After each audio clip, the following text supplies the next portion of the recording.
Senhor esteja convosco. Proclamação do Evangelho de Jesus Cristo, segundo João.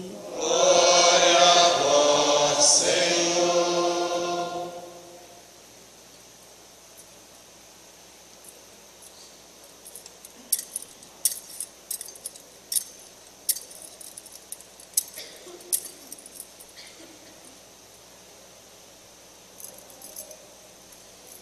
Naquele tempo, houve um casamento em Caná da Galileia.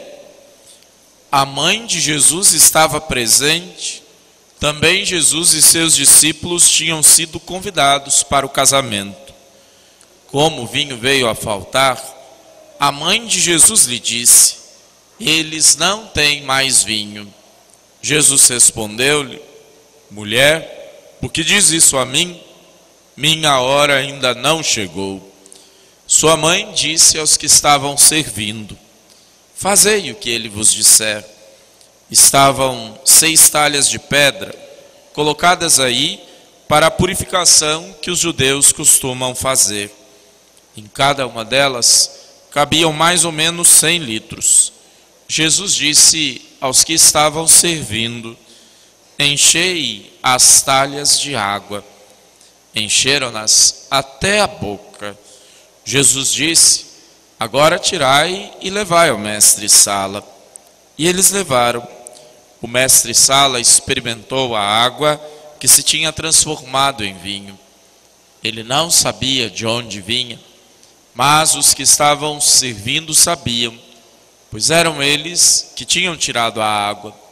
O mestre-sala chamou então o noivo e lhe disse: todo mundo serve primeiro o vinho melhor, e quando os convidados já estão embriagados, serve o vinho menos bom. Mas tu guardaste o vinho melhor até agora. Este foi o início dos sinais de Jesus. Ele o realizou em Caná da Galileia e manifestou a sua glória, e seus discípulos creram nele.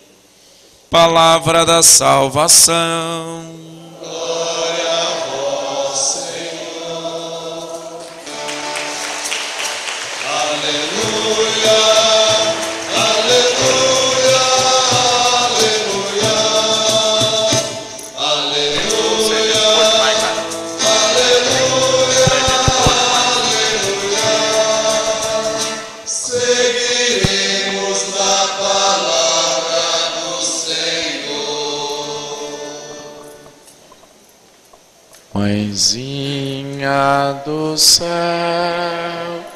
eu não sei exato, só sei repetir. Eu quero te amar.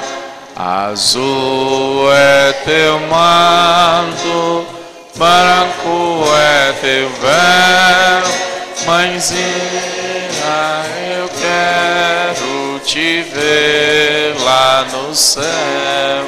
Mãezinha, eu quero te ver. Com esta cantiga tão simples, nós trazemos ao nosso coração a memória de marcas tão profundas da nossa história, onde desde pequenos nós aprendemos a amar a mãe de Jesus. Por que amamos Maria, meus queridos irmãos? Simplesmente porque de Maria recebemos o Salvador da humanidade. Nosso amor se reveste com tons de gratidão e de reconhecimento para com aquela que, ao dizer sim a Deus, fez com que chegasse a nós Deus Salvador. Nosso amor a Maria se justifica porque nela e através dela sentimos o carinho que Deus tem conosco. Sentimos como Deus está perto de nós. E no rosto de mulher, nós contemplamos o rosto de mãe que Deus tem. O carinho, o cuidado que Deus tem para com o seu povo. Por isso celebramos este dia, 12 de outubro, com tanto entusiasmo. Ontem vocês viram pelos meios de comunicação, lá em Belém do Pará, mais de 2 milhões de pessoas reunidos para louvar Nossa Senhora. Hoje, certamente, esse número é muito maior nos diversos santuários de Nossa Senhora espalhados por todo o país. E a gratidão do nosso povo, o reconhecimento da nossa gente se expressa por essa proximidade, por esse vínculo afetivo que nós sentimos para com aquela que nos deu tão grande presente. Celebrando a solenidade de Nossa Senhora Aparecida, a liturgia é abundante, os textos são extraordinários, de beleza e de profundidade para a nossa vida de fé, para a nossa vida cristã. Tomamos como ponto de partida o texto que ouvíamos na primeira leitura, este trecho que nos apresenta a história da rainha Esther, uma mulher corajosa, uma mulher de fibra, que sentindo os perigos que ameaçavam o seu povo, se coloca na condição de quem pode defender a sua gente, se coloca no lugar de quem pode fazer algo para que as coisas sejam revertidas. Nós sabemos que historicamente o povo judeu viveu uma história trágica de perseguições. Esse povo sofreu muito, mas interessante e curioso observar que quanto mais esse povo sofria, mais esse povo confiava em Deus, mais esse povo acreditava que Deus não os abandonaria. E aqui temos uma página triste da história dessa gente, quando o rei é envenenado por uma tramóia política contra o povo judeu e decreta, determina que aquele povo seja exterminado, que aquela gente seja sacrificada. O rei se esquece que a sua esposa, uma jovem e bela rainha, é uma judia e se vê numa situação profundamente delicada, porque ao decretar, ao decidir pela morte do seu povo, naturalmente também estava decidindo pela morte da sua esposa. A rainha Esther se reveste de beleza, como nós vimos, e com coragem e determinação se coloca junto do rei, mostrando as diversas matizes que compunham aquela história, intercedendo pela vida da sua gente, intercedendo pela vida do seu povo.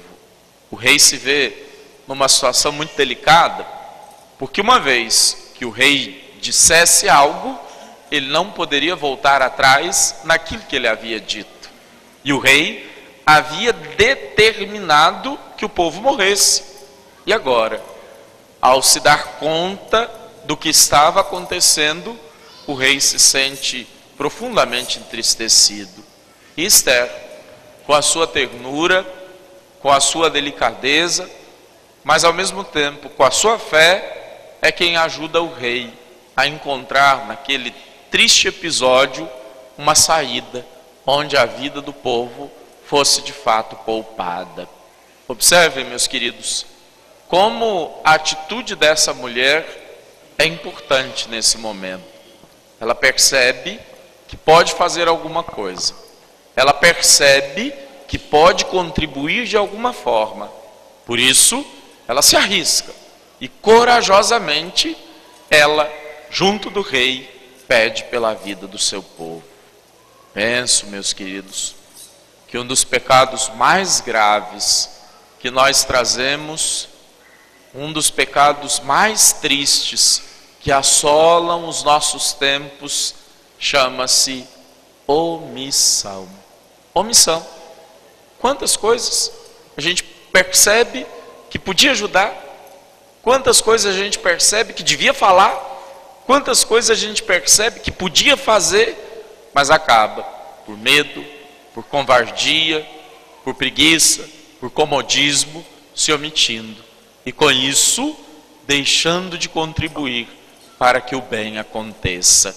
Essa mulher é uma mulher de esperança, que confia em Deus, mas que ao mesmo tempo assume o seu papel, assume a sua responsabilidade e, confiando em Deus, procura contribuir, procura de alguma forma colaborar para que o cenário triste daquele contexto seja revertido. Essa virtude, queridos irmãos, é uma virtude que jamais podemos permitir que nos roubem: a esperança. Podem nos tirar tudo, menos a esperança, porque a esperança nos encoraja, a esperança nos faz ficar de pé, a esperança nos faz sonhar e acreditar que as coisas podem ser melhores, que a nossa vida pode ser mais feliz, que nós podemos ser diferentes. Essa esperança retratada, meus queridos irmãos, no interior da comunidade cristã que enfrenta as perseguições logo nos seus primórdios. Ouvíamos este texto tirado do livro do Apocalipse, que retrata isso, o nascer das comunidades cristãs e o modo como essas comunidades enfrentavam as dificuldades, as perseguições, as tribulações, no desejo de permanecerem fiéis a Jesus Cristo. O texto é um texto carregado de simbolismo, carregado de imagens, que precisa de muita atenção para que nós possamos compreendê-lo. Eu disse que o contexto é um contexto de perseguição. Naturalmente, quando a gente está diante do inimigo, a gente não pode falar as coisas às claras. A gente não pode falar as coisas de um modo direto. Muitas vezes uma linguagem indireta acaba por revelar, acaba por comunicar muitas verdades. Para vocês entenderem, eu dou um exemplo que penso nos ajuda nessa noite. Alguns de vocês viveram no período do golpe militar, não viveram? Viveram. Naquele contexto existia uma coisa chamada censura. E aí as pessoas não podiam expressar o que pensavam, não podiam expressar o que sentiam. E faziam isso através de quê? Através da arte, através da literatura, através das músicas. O nosso povo cantava versos belíssimos que escondiam ou que revelavam mensagens de otimismo, de coragem, de força para as pessoas enfrentarem aquela situação. É o contexto da segunda leitura da missa. Os cristãos estão perseguidos, estão sendo perseguidos pelo Império Romano. Naturalmente, não podem dizer às claras, por isso se servem de imagens. Dito isso, olha que interessante. A leitura fala de uma mulher que está pronta para dar à luz. A figura dessa mulher se aplica desde muito cedo à tradição da igreja, a figura da própria igreja, aquela que recebeu a palavra de Cristo e que traz agora consigo esta palavra.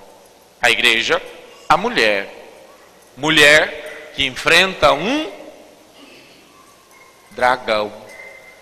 O dragão que corresponde no contexto ao próprio Império Romano, que persegue a mulher, que persegue a igreja, que deseja devorar a criança tão logo que ela nasça. E ali, nessa imagem emblemática, nós vemos uma verdadeira luta de forças, onde o dragão ameaça a mulher e a mulher corajosamente enfrenta o dragão. Observem, meus queridos, que esta imagem na piedade popular foi também aplicada à Virgem Maria. Muito cedo os primeiros cristãos associaram a figura da mulher, a figura da Virgem, a figura do dragão, a figura do próprio mal. E ali trouxeram nessa relação uma mensagem de força, uma mensagem de resistência, uma mensagem de coragem muito grande para os cristãos de ontem e para cada um de nós hoje.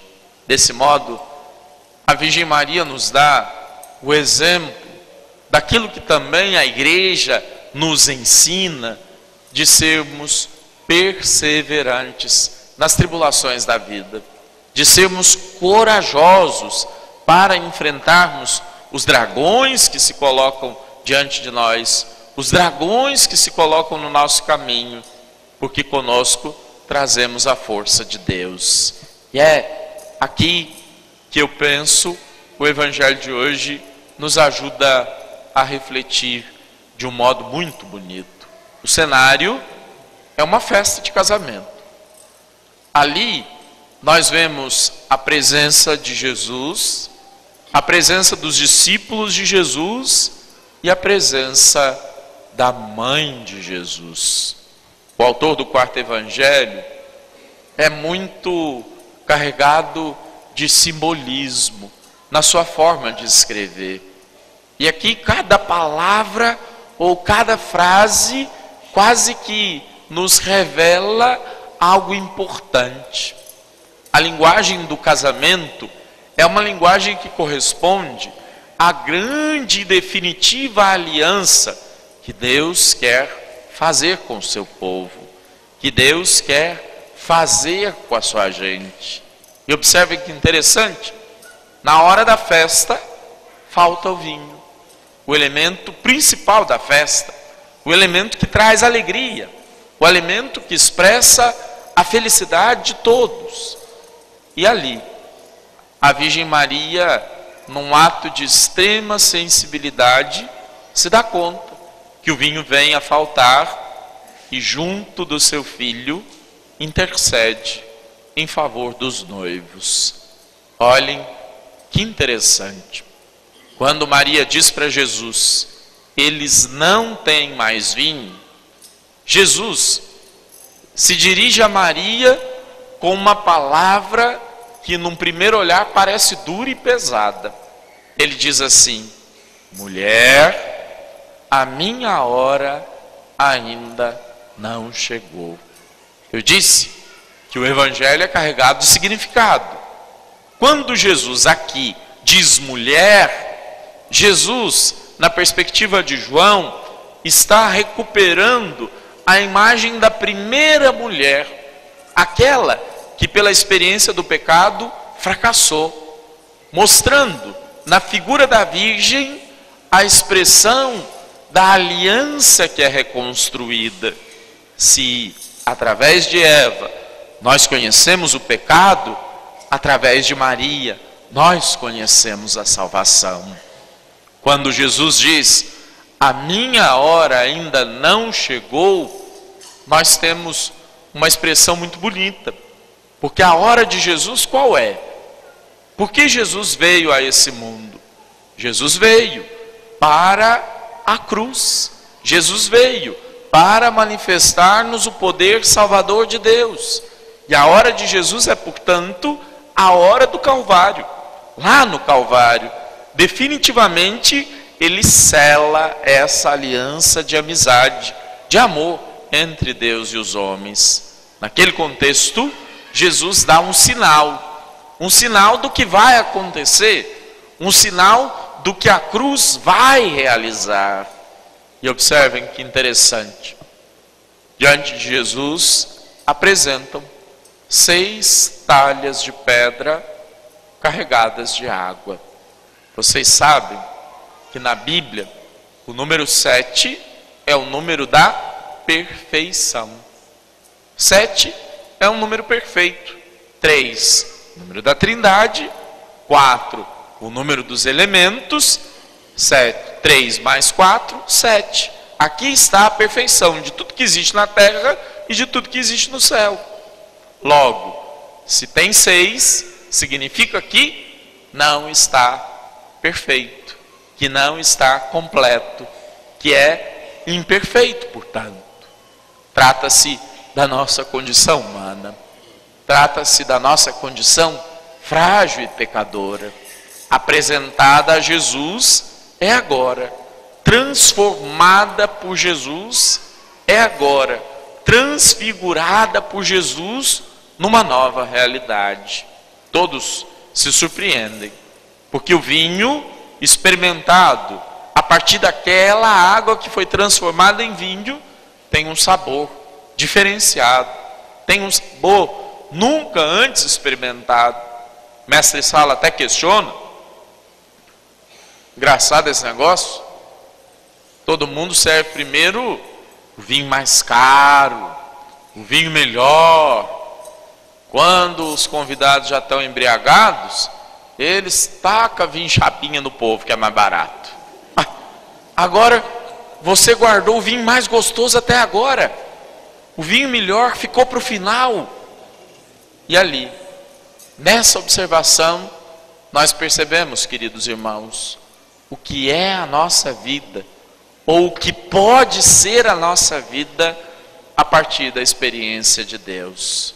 O melhor sempre está guardado, o melhor sempre está reservado para o momento em que nós nos deixamos tocar pela sua palavra, para o momento em que nós nos deixamos tocar pelo seu amor. E ali, Jesus manifesta a sua glória. Qual é a glória de Jesus? O próprio texto nos indica isso. Os seus discípulos creram nele. Portanto, a glória de Jesus não é o status, não é uma salva de palmas, mas a glória de Jesus é a fé despertada no coração das pessoas a partir da experiência daquilo que ele é, o Filho de Deus encarnado. O Evangelho de hoje nos convida a isso, queridos irmãos. Nos convida a fazermos essa experiência de um encontro com o Senhor, na certeza de que Ele pode transformar a água, de que Ele pode transformar o vinho sem gosto da nossa vida e da nossa história num vinho abundante, num vinho saboroso. Deus conhece o nosso coração. Deus sabe daquilo que trazemos conosco. E ao participarmos da Eucaristia, meus queridos, nós somos inseridos neste momento, na hora de Jesus. Nós tomamos parte na mesa com Ele, certos disso, de que a sua palavra, de que o seu corpo e o seu sangue têm o poder de renovar e de transformar a nossa vida. Por isso hoje, ao celebrarmos a memória da Virgem Mãe de Deus e nossa Mãe, a Senhora Aparecida, celebramos o carinho, o cuidado que Deus tem com a sua gente. Essa imagem tão pequena que há quase 300 anos expressa no contexto do nosso povo este sinal do cuidado, do amor, da presença de Deus junto àqueles que sofrem, anima, fortalece, encoraja cada um de nós a perseverarmos neste caminho. Ao celebrarmos a novena de São Geraldo, possamos como ele, nutrir este carinho filial para com a Virgem Maria, para que junto de Deus, ela reze sempre por nós. E assim, como ele, nós possamos imitar as virtudes desta mulher, que nos inspira a confiança, que nos inspira o abandono, que nos inspira o amor a Deus. Por isso, queridos, a devoção aos santos é tão importante na vida da igreja. Não pensem vocês que um grande devoto, que uma grande devota é aquele que traz a camisa, é aquele que põe um anel, é aquele que põe um brinquinho de Nossa Senhora, é aquele que põe um cordãozinho de São Geraldo. Isso são sinais externos. São sinais externos, são bonitos. Mas o verdadeiro devoto, sabe qual que é? O que se esforça para fazer como ele fez. O que se esforça para imitar a vida dele. E aí, São Geraldo nos inspira nos inspira muito nesse tempo tão marcado pelo consumismo, pelo egoísmo, nesse tempo tão marcado por uma cultura tão individualista, a fazermos essa experiência de confiança, de abandono da nossa vida nas mãos de Deus, cultivando assim uma vida simples, cultivando assim uma vida desapegada, livre de tudo aquilo que pode nos prender e nos distrair nesse caminho, no caminho de Jesus Cristo.